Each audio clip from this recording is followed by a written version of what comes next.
समय से चली आ रही बातचीत के बाद भारत और फ्रांस के बीच 26 लड़ाकू राफेल विमानों की डील को हरी झंडी मिल गई है। लगातार अपनी क्षमता में इजाफा कर रही भारतीय नौसेना ने 26 राफेल एम लड़ाकू जेट खरीदने के लिए 63,000 करोड़ रुपए का सौदा अपने मित्र देश फ्रांस के साथ किया है। भारत की इस डील के फाइनल होने के बाद पाकिस्तान और चीन की टेंशन बढ़ गई है, क्योंकि ये खूंखार विमान पलक झपकते ही दुश्मन को तबाह कर सकते हैं।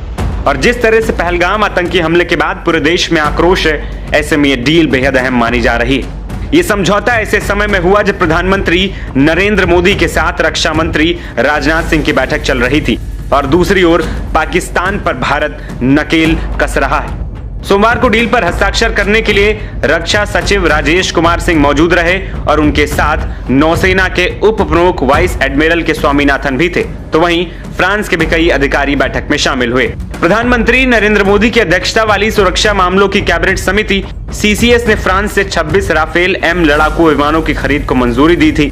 हाल ही में मिली मंजूरी के बाद अब इस डील पर हस्ताक्षर भी हो चुके हैं। इस डील से पहले रक्षा मंत्री राजनाथ सिंह ने प्रधानमंत्री नरेंद्र मोदी से मुलाकात की। यहां दोनों नेताओं के बीच करीब 40 मिनट तक गंभीर बातचीत हुई। फ्रांस के साथ इस डील में 22 सिंगल सीटर जेट और 4 ट्विन सीटर ट्रेनर विमानों की डील है। राफेल की डील पर हस्ताक्षर के बाद भारतीय नौसेना को राफेल एम फाइटर जेट की डिलीवरी 2028 और 29 में शुरू होने की बात कही जा रही है, जो साल 2031 से 32 तक नौसेना को सभी विमानों की आपूर्ति कर दी जाएगी। नौसेना को मिलने वाले ये फाइटर जेट भारतीय विमान वाहक पोतों INS विक्रमादित्य और स्वदेशी INS विक्रांत से संचालित किए जाएंगे। इस सौदे से विमानों का रखरखाव, रसद सहायता और ट्रेनिंग भी शामिल है। साथ ही आत्मनिर्भर भारत पहल के तहत इन विमानों के घटकों का स्वदेशी निर्माण भी किया जाएगा। राफेल एम को दुनिया के सबसे एडवांस नौसैनिक फाइटर जेट भी माना जाता है। फिलहाल ये जेट सिर्फ फ्रांसीसी नौसेना के पास उपलब्ध है। इस सौदे की लागत लगभग 63,000 करोड़ रुपए के आसपास रहेगी।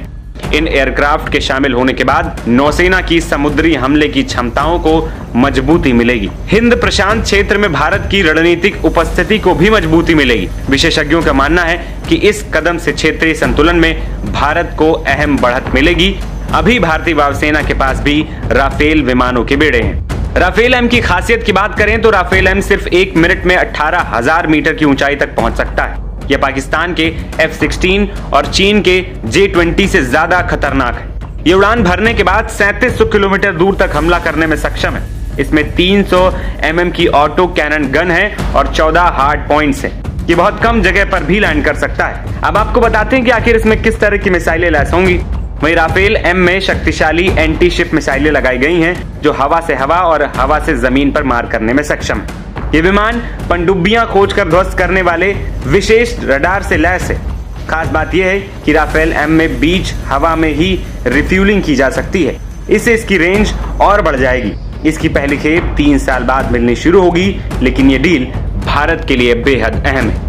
हंगामा टाइम्स की तमाम खबरों को देखने के लिए हंगामा टाइम्स को सब्सक्राइब कर लीजिए और बेल आइकन दबा लीजिए। अगर आपको ये वीडियो अच्छा लगा हो तो लाइक बटन प्रेस कर अपनी प्रतिक्रिया हमारे कमेंट बॉक्स में देना मत भूलें।